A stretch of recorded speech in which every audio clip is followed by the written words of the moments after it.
Hello and Hi. welcome to. Shut up. Shut the fuck. Get off my show. Hello and welcome to Contempt, episode, I think, 6. You think? Today we're talking exclusively about one of 3 things, and I'd like you to pick. Okay, what are these 3 things? We can talk about the internet content creation. Okay. We can talk about you being an artist, Yeah. artistic person, What is that supposed to imply? or we could talk about Hellion for an hour. Let's just go a little bit into who I am and who you are, and well, they already know who you are. Okay. Today we have Alex on the flippin' podcast, and we're going to talk about Hellion. Ooh, ooh. Hey, everybody. Hey, Alex. Hey. What'd you have for breakfast? Nothing. Moving on. Okay. I actually had a pastrami on rye. I also had nothing, to be honest. I woke up and I went to work, and I'm like, oh, I'm just going to get to work, going to drive the van to our photo shoot, and everything will be peachy. And then I got a call from my boss, and he was like, where are you? And I'm like, oh, whoops. I was an hour late to where I was supposed to be. Why were you an hour late? Why did you do this? I thought I had to show up at noon. I had to leave at 11 and be there by noon. That's the dumbest mistake I've ever heard anybody make. Hello and welcome to Contempt. I took a month off because I was feeling down, and also Thanksgiving was here, so why not? I've got a casual drink because tomorrow I get to wake up at like 10, so I don't care. Today on the podcast we have Alex, frickin' Alex. Yeah, you can also call me Dino Boy. I'm not gonna do that. Okay. Well, I've been calling you Alex for like a fucking year now. How long have we known each other? About a year now. Welcome to the podcast, friggin' DinoDork over here. Yeah. Who are you? So I am a animator, storyboarder, artist, character designer person. And I just I work pretty freelance, and I work pretty quietly under the scenes of the internet. Welcome to the show, Alex Harold, the creator of Hellion, which is a series you and I are working on right now. And by working on, I mean we are paying people to do it for us. And also, you did a bunch of the work already, and I did some of the work already. I think you're being a little too hard on yourself, and I think you're also not seeing that we pretty much did a lot of it before we hired anybody. This is true. Let's talk a bit about the project we're talking about. Let's inform the people that don't know what we're talking about. Hellion, the series as an idea, before we move on to anything else. Tell me what it is to the guy who doesn't know anything about it. Hellion is a series. It's an animated series, or hopefully to be an animated series, about 2 rookie hell hunters, like demon hunters, named Norman Ragnarok and Joan Dark, fighting and hunting down creatures known as Hellions, which are demons escaped from hell and lurking in the shadows of our world, and going on crazy adventures filled with drama and high stakes and whatnot, and some very interesting character dynamics. I'm using my platform as a creator to promote the thing we're creating, and this is shameless and in a good way, because today we get to talk about Hellion, the project as it is, and the series going forward. What gave you the idea for this series? As a kid, I always really had a supernatural inclination to things that I thought were weird and, like supernatural, like on a different level. Like, I always thought I had dreams about actual demons as a kid. And I always thought, like, my life was sort of haunted by, entities. And I had so many different imageries from these dreams and whatnot that I would draw as like very loosely demonic sketches as a teenager. And in 2020, I lost somebody very dear to me, who practically helped raise me. And in a lot of ways, I felt Hellion was my way of having a series about the changes in people's lives, you know, being represented like as them fighting their demons, whether it's like it's taken literally or metaphorically, and sometimes both. So the idea kind of came from loss. hmm And sometimes moving forward takes like two steps back, kind of dealy. Okay, okay. It's like they say, progress is hard to measure in the real world. It's my way of putting my emotions out there, of like putting my heart into something that that is the real me in a way, like how I see things, like that I don't know if most people see it. And then you came to me hmm and you said, I have an idea. Yeah, And that's how it all started. that is how it all started. Yeah. It's amazing to think that, like, what was this? You contacted me. I think I had the pilot, the first 12 pages written in August of, I think it was last year, 2021, right? Yeah, and we didn't have much to work with at that time. Like, we had, A few concept sketches and, oh yeah, the occasional idea here and there. because I originally the pilot was supposed to be different from how I was thinking about it, but like, you wanted to approach it from a different perspective after seeing the sketch of a certain character, and I thought it was fine. What are you talking about specifically? Like, you know what I'm talking about, the ox. Yeah, but the viewer might not know. I had created a background character that was just a coincidental sketch that he I loved. fell, I fell in love with. He fell in love with this creature design I had done, and he decided to write the entire pilot episode around this creature. And So I thought it was fun. the idea at the start was, hey, let's have these two teens fighting demons, and then that was it. We expanded upon that through like a year of workshopping. We collaborated, we wrote it out, and the very first idea, the first thing I saw was that ox drawing after the initial character drawings, and I'm like, this guy deserves an episode. Well, I'm glad you liked the ox that much. The ox was amazing. I did have to redesign him though to be much cuter than he initially was. So I saw the drawing and I was just like, yeah, let's write it about this ox demon, this Yeah. Hellion. And that's how it went. I remember there was like no progress for like a week, 2 weeks. It was some time. There was just like nothing happening. Where I was just like, I wasn't putting it off, but I was putting it off. We had things going on in our lives. I didn't think it was that big of a deal at the time. I had a lot going on in my life during that period too, so I wasn't too upset. Like we had, honestly, it gave me opportunity to come up with more ideas and gave me some time to sketch out more character designs and come up with like how the dynamics were gonna go. Well, the way things worked was it was on the back burner for a little bit. I was kind of trying to mull it around in my head a bit before I put it pen to paper, metaphorical pen to paper. And Right. then I just came to you one day and I was like, all right, done. And I liked it. I thought it was good. And then we went through some rewrites, and I think it turned out really great. It turned out really great. The initial pilot, the original, was I think 11 pages and some change, like 11 and a half pages.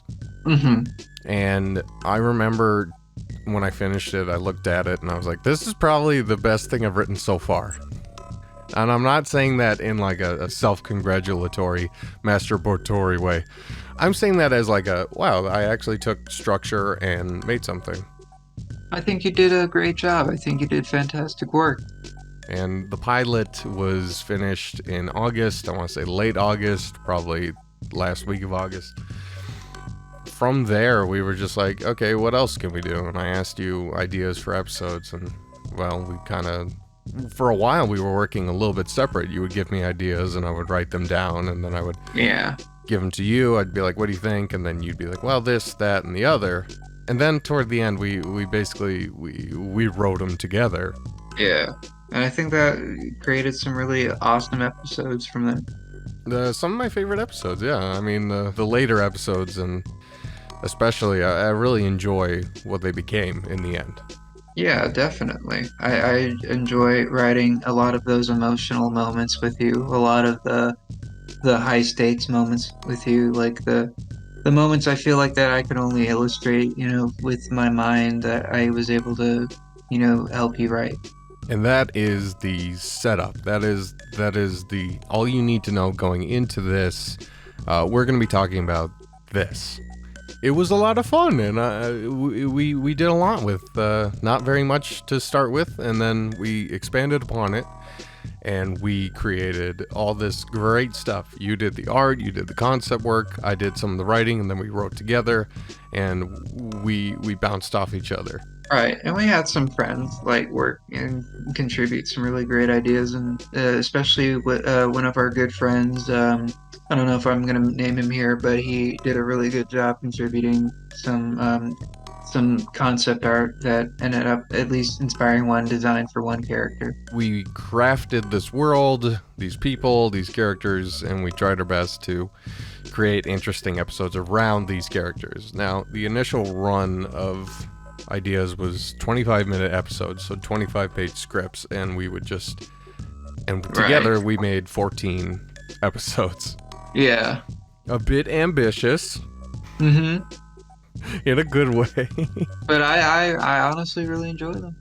I enjoy what they are, but part of me wants to say we should trim these down. If we ever get picked up, it'd be best if we just had the shorter episodes. So Hellion was created by you, crafted by us, and is being furthered in the pilot that honestly we're making a lot of progress now that it's being worked on consistently.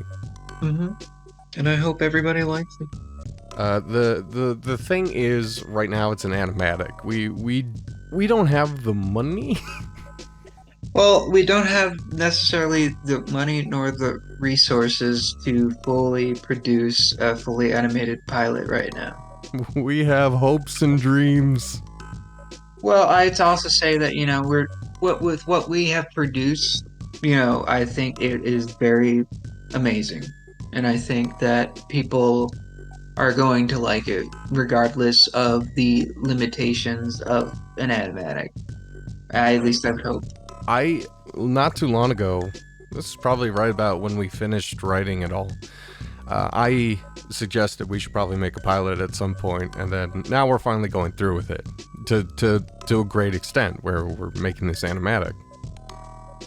And by we, I mean the people that are working for us, and then us overseeing that. The pilot. Let's talk a little bit about the pilot. What is the pilot? When is this coming out? I don't know. Good answer. We don't know. It could be. I'm hoping by the end of the year. That'd be ideal. That'd but be if nice. it's like January, February, that's okay too. That's fine. I mean, as long as it's pretty recent, and as long as it gets made efficiently within that time frame, I think people will still enjoy it, and we can do what we can. To start the pilot, what the flip is this? So it's adapting the first script that we wrote after multiple rewrites, and it just should we just say the story?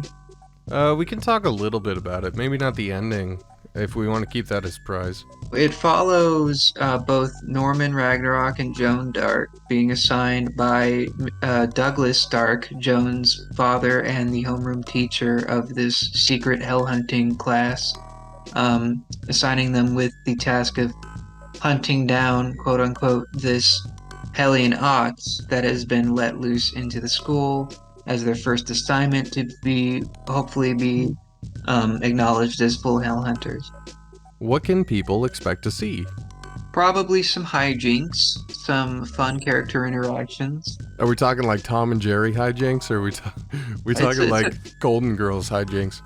it's a healthy mix. It's both. It's both We in got a B. way. Arthur to play the Ox. We got B. Arthur to play Norman. So the pilot is just these two people in their first assignment, and to see if they're worthy to become hell hunters. Hmm. What could help the viewer out if they knew going in? So it's not thoroughly explained within the pilot, but Hellions are demons that have escaped from hell and are living in the shadows of Earth and all of its people, and basically, cause mayhem, havoc, and all sorts of chaos for their own enjoyment. Um, they're just like sort of like normal how demons are portrayed, but we portray them in different ways. Some will probably be more comedic, comedically portrayed demons, and some would probably be more horrifying. This is great to explain. These Hellion are these demons that escaped and are wreaking havoc on the world. Right. And they love wreaking havoc. Mm-hmm. Some more than others. Yeah. Some are intelligent, some are less than intelligent. Yes. Let's talk about angelic weapons. So basically, there are angels and half angels within the series.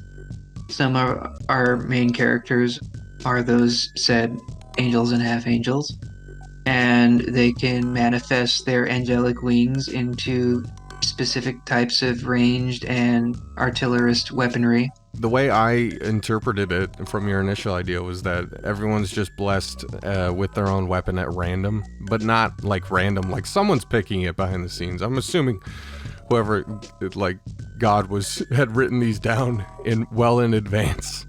Right. So I'm assuming someone behind the scenes was giving away the weapons, and some people just got like good weapons, and some people got shit weapons, and it kind of influenced how well they did amongst their peers. Most likely. One of the characters we have got a freaking musket, That is true. One of them has a flare gun. and then like the bolt action rifle. Joan in the pilot, well, Joan in the series has been blessed with a bolt action angelic rifle, which is probably like a middle tier. Like if that was on the tier list, I'd give it a solid A or B plus. Right. Compared to some other people's weapons like the flare gun. In all honesty, it's how you use it, and rather than like how like already amazing the weapon is. Even though it can be a mixed bag. Well, here's the thing. The Joan was blessed with this very lucky draw, essentially. Right. And because of this, she kind of has the leg up on competition, but she's still extremely novice and not so good with it. Right. And as the series progresses, she gets better. So I always thought that was a neat little detail where it's like each angel has a weapon that they can just draw from the ether. And some people just got like really bad weapons. What else should people know going in?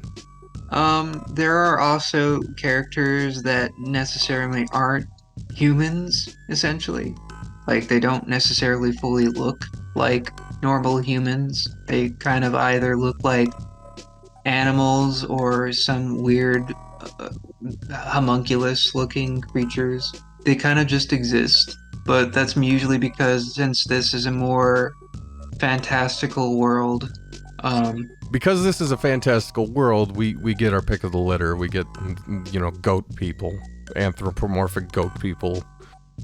We get fish dudes. Fish dudes. So I'm gonna write down right now. Let's talk about Kyle K. So fantastical world, not just humans and demons. There are other stuff in there too. Perhaps some ghosties. Some ghosts. Some spirits. Some spirits.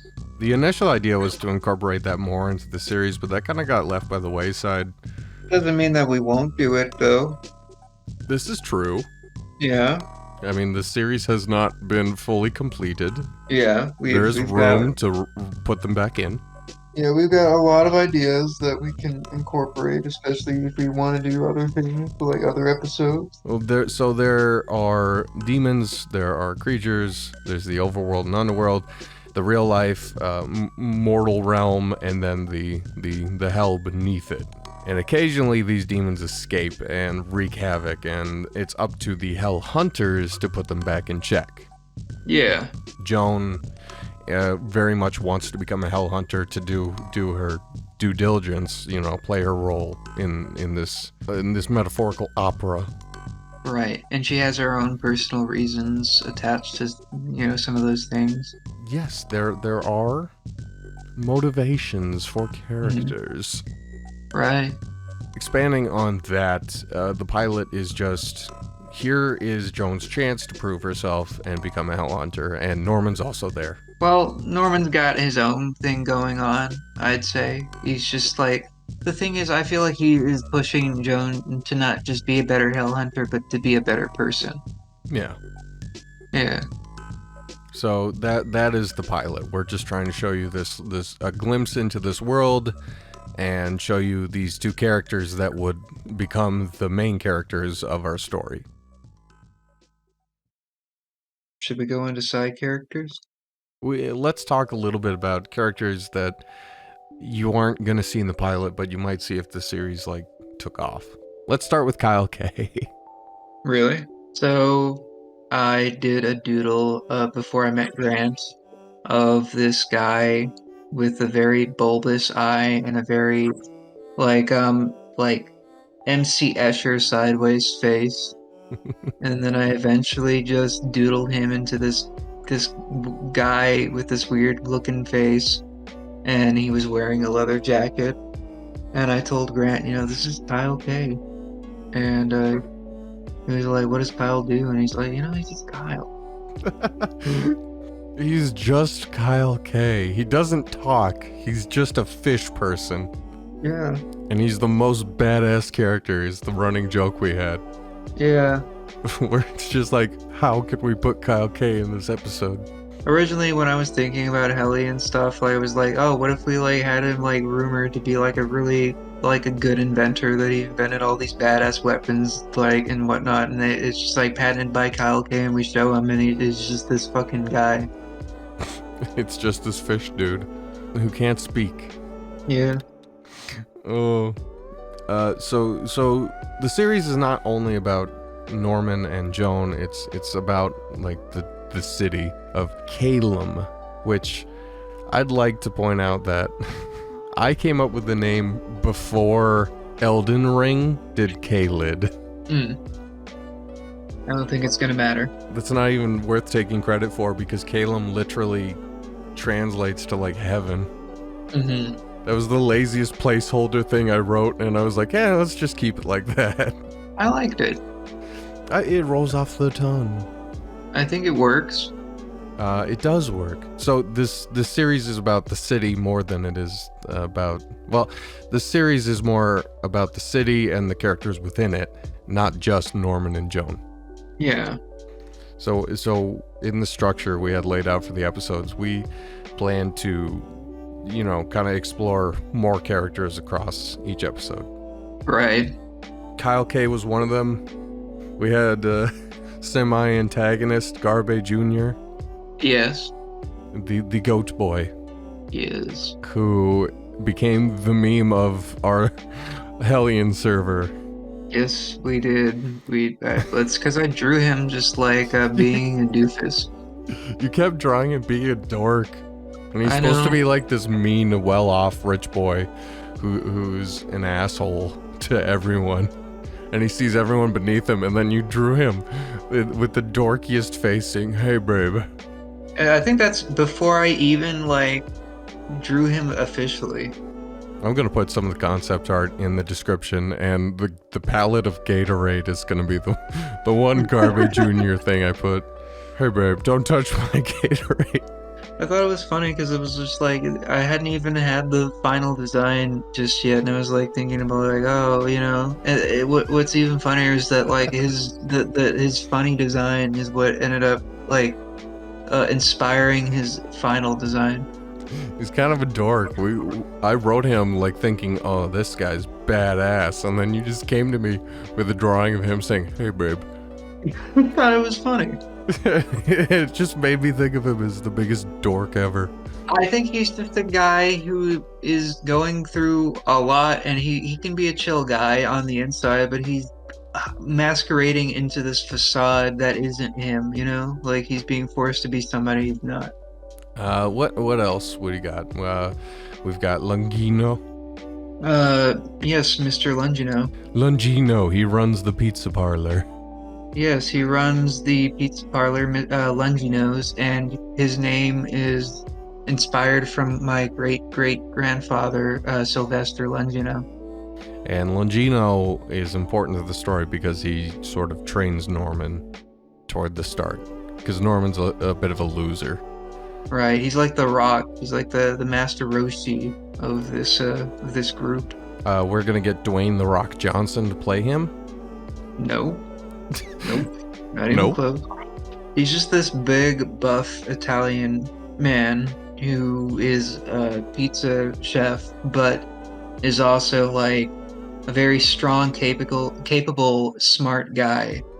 That's just a few of the characters. We had just explorations of the characters within the episodes we've laid out, but also we should talk about antagonists. So it's not enough that these characters are just fighting demons. Maybe something else is going on.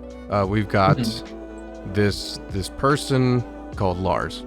Yes, Lars Genesis. Lars is a extremely spiritual person who has spent his whole life in search of crossing the veil, the thing that separates this supernatural world from the regular mortal realm. And he gets there, and he does it. He crosses the veil. And he's in search of answers to a question that may not be apparent to viewers, and we're not going to spoil that, but he's on his own personal journey to find out the inner structures of the overworld and the underworld. And what he sees he doesn't like, so he starts to think, well, maybe things should be different. So he fights to change it and crosses paths with our heroes, our protagonists in the process. He gets slowly intertangled into the life of Norman Ragnarok. Things get more complicated as time evolves. We've got series antagonist Ko. Ko the Conqueror. Ko the Conqueror, an intelligent Hellion who has come to Earth to do a thing. Cause chaos. And their plan is very dangerous. So he's the main antagonist who pops up on occasion to fight our heroes. And he's kind of an asshole. Hellion may be intelligent, but that doesn't necessarily mean that humans can communicate with them. Except for a few. Now, Lars is one of the few people blessed with the ability to communicate with Hellions in his tongue, in English. Now, the way I wrote this, I always had in mind that only a very select few people could actually talk with Hellion. And Lars is one of them. What was your plan for that? As long as we're getting a little sidetracked, let's talk about that for a second. So my plan originally, or who knows, is that there are beings known as Hellmasters, which are beings that not only rule over hell, but rule the hell of their lives, you know? They rule the hell on Earth. And what do the Hellmasters have to do with this communication? Because some Hellmasters may not inherently be from hell. Some Hellmasters that may not even be Hellions. They imprint their will onto other Hellions. That's pretty neat. I like that idea. Yeah. Lars is a semi-antagonist, but Ko is kind of the main antagonist. He's got a plan. He's gonna do some shit. We better stop him. Ko, I've always found kind of a fun character because he's just kind of a doofus. He's both Starscream and Megatron combined. Should we talk about some of the main protagonists that aren't Norman and Joan? Sure. So we have Marco Estrada, and he is a member of Calum Junior High's premier baseball team. And we have Sonny, Sonny, the immortal. the immortal knight, who has burnt all the flesh off his skin from using his tremendous sun-related powers, and now walks the earth as an immortal. In this world, basically hell hunters are in teams, so they fight more effectively. And Marco becomes a team member of Norman and Joan, and then Sonny eventually also joins. Mm-hmm. Is there anyone else important?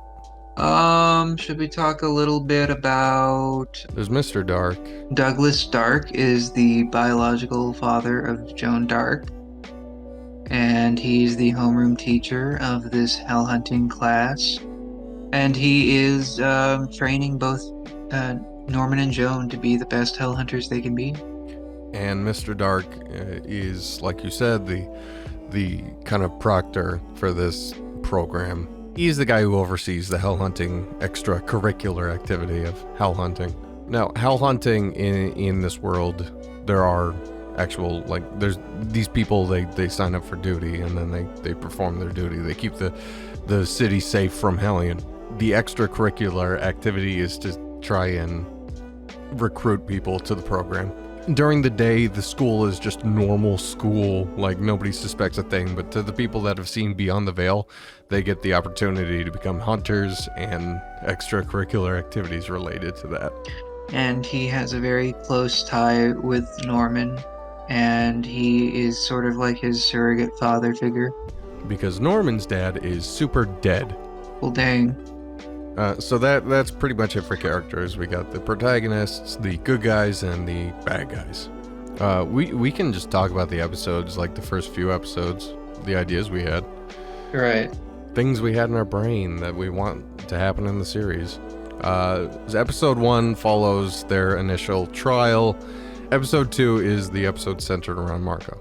Episode 3 is about Lars. Yes, it is about Norman meeting Mr. Longino, and then also meeting up with Lars for the first time. Longino training Norman, kind of them meeting, and also Lars is there, and introduction of Lars. It's him crossing the veil. And meeting Co. Episode 4 is Sonny's introduction. A bit about him, about the city he protects, and why Norman is there, and also Norman and Co. meeting for the first time. And Lars just demonstrating his immense knowledge and power of the spiritual world over Norman's knowledge. Norman was lucky enough to be born into this hell hunting world. He's been beyond the veil since birth, but Lars had to work for it. Yeah. Episode 5. We learn a bit about Joan's history in the episode. Joan and her past, and also Garbe Jr., Garbe's whole thing is that he's trying to make the best hell hunting team in the world. In reality, he's still a kid, he's got a lot to learn, but he's kind of an asshole and needs to learn the power of friendship. He will never. That is not that is not what actually happens. He will never learn to truly believe in friendship. Any cool little factoids? Most humans cannot understand Hellion speech, except for certain characters who will not be named. We gotta write it, guys. We're not workhorses here. We wrote the whole series, start to finish. It's planned. We just need the money, you see. And boy, would it be nice if someone gave us some money. Yes.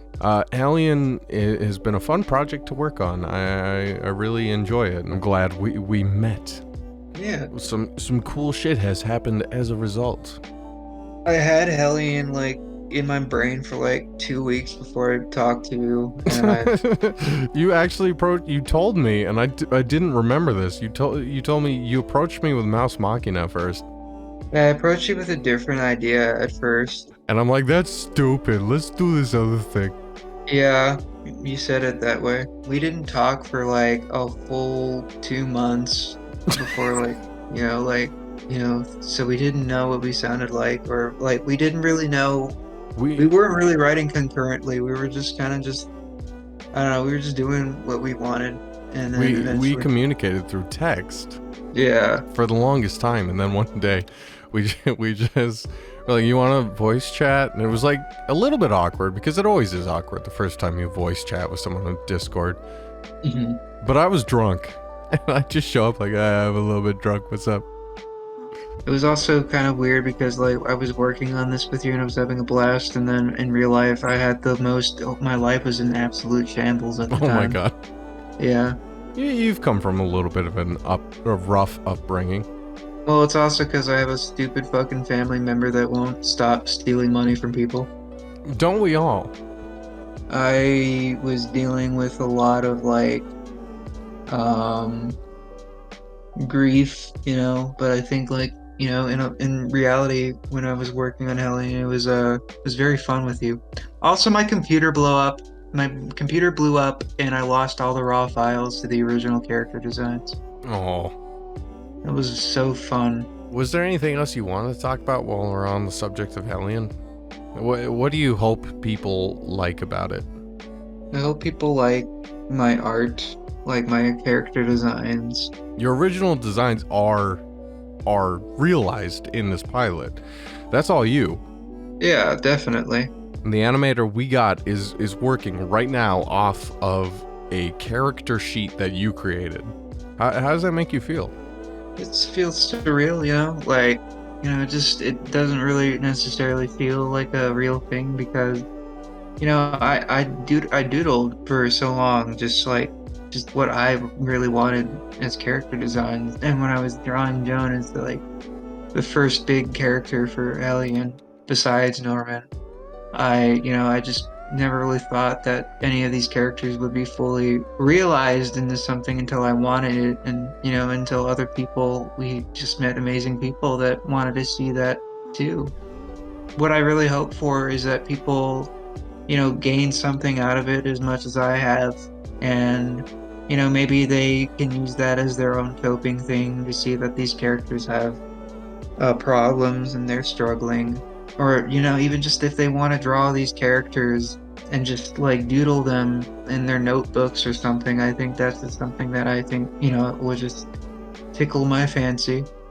I really like the idea that people will be seeing your art in a way. Like you didn't physically animate this, but they're working off your concepts, your designs. I think they're doing a great job capturing the same energy.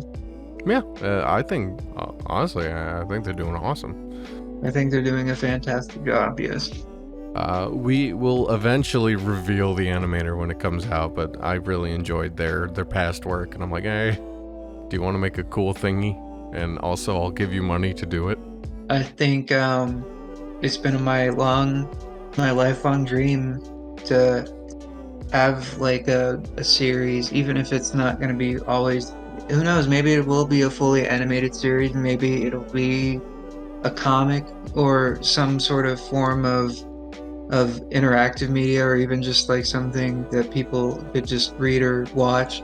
I think it would just be very awesome to have that, and just working towards my ultimate dream of just, being able to make people smile and laugh and enjoy, and just have something to go to. To have an animated series is the goal. That's what we want to do. Right. And this is the start. This is the beginning. And here's hoping people enjoy it and they want more and they're willing to help us. Right. And, if all else fails, we can still just keep going in other forms of media. I just want to be proactively pushing what I can bring to the table and just, doing my best. Honestly, even if it won't be fully animated like as a series, I think it would just be just awesome just to have anybody really develop any sort of infatuation or fan base or cult following towards it, or just anything like that. I just want people to just see it. And if all else fails, we have enough material to make a book. Or a webcomic. Or a webcomic. Or a video game would be fun. That could be fun. It's really exciting to turn this into a pilot. And, it's just exciting to know that, like, we've made this, like that we worked on it and that we conceptualized so much around it and for it. And, it's just like we worked with talented people. And I think that in and of itself is just the most exciting thing on the planet Earth. The pilot was a lot of fun to assemble. We each did our part. And I'm looking forward to finishing my parts of doing the Foley and sound design and, finding the correct sounds. I'm not going to do everything from scratch, obviously. I'm going to use sound banks too. But it is exciting to be a part of it. And we've got the creator heading it, doing what he wants, DinoDork. Yeah, and helped with, editing and, conceptual stuff and like art direction and whatnot. Forming this project creatively. We've got the background artist who I've worked with in the past, who is just a treat. I love their work. I want to say it was a full 100, at least 100 backgrounds. They did not complain. They were excited for it, and I was just like, you are crazy. I offered at one point, like, do you need a second artist to help, bridge the gap, to help finish this? And they're like, nah, it's fine. Yeah, I know that they work nonstop. The animator we got, I feel bad for making them the one and only animator, because I know a team effort would have been way better, less load on them, but as it stands, animatic-wise, I think they did an amazing job. Yeah, I think they did good, especially so far. It's not completely done yet, but I'm sure they'll knock it out of the park. And some very talented voice actors. The voice actors, which I was in charge of gathering, and then we both oversaw, that was fun. We got to work with some great voice actors. I'm not going to name them quite yet, but they all did wonderful. We held a massive audition on Twitter, and we had like a good amount of people tried out for it. 100 and something auditions. We had 200 something files to sort through, and some of those, of course, were like one actor sent in like 2 different auditions, but a good amount of actors like were wanting to be a part of this. And I was surprised at the turnout. I thought I'd post it here and there and I'd get maybe like 30, 40 at most. But damn, that was really cool. I opened up Twitter and I had like 40 notifications. And you put my art in, and it kind of also made me feel like maybe people just looked at my art and they just were like, oh. I really enjoy that the reception we've gotten from that. From the tryouts. That was crazy. So that gives me hope. It does, yeah. It's very hopeful to have all these people be like, hey, I want to be a part of this. I came to you, I'm like, holy shit, we're blowing up on Twitter right now. I was like, really? I thought it was crazy, and then we saw like the Twitter post had like taken off like significantly, and we saw some very cool people were like, responding and stuff. We got a great voice cast. I enjoy who we got, and they all turned in great performances. I hope they know that I'm proud of them. I haven't talked to them at all. What do you have to say to the people that want to make a pilot? Buckle up, buddy. It's a very long process, and if you're not willing to sacrifice some of your time that you could be spending with your family, you should say that it's a grueling process, but it's worth it. Follow your dreams. You'll have fun doing it. You'll have the most fun you'll ever have. And you're going to have to take honest criticism and critique as best as you possibly can. Get inspired. Learn the tricks of the trade. Absorb media so you know how to structure it and how to create your own media. I think my advice would be, hey, if you're thinking about doing something, just get out there and do it. Work your butt off. Close your DS game with Mario 64 DS in it and just put that to the side and just get to work. Here's me desperately telling you, just do it. Just get out there, just chase it. Chase your dreams. Don't let yourself be crushed by the world. You got to get out there and create.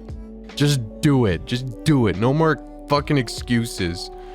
No more, maybe later. No more, I don't think so. Or I'm not feeling like it. Or I've had a long day.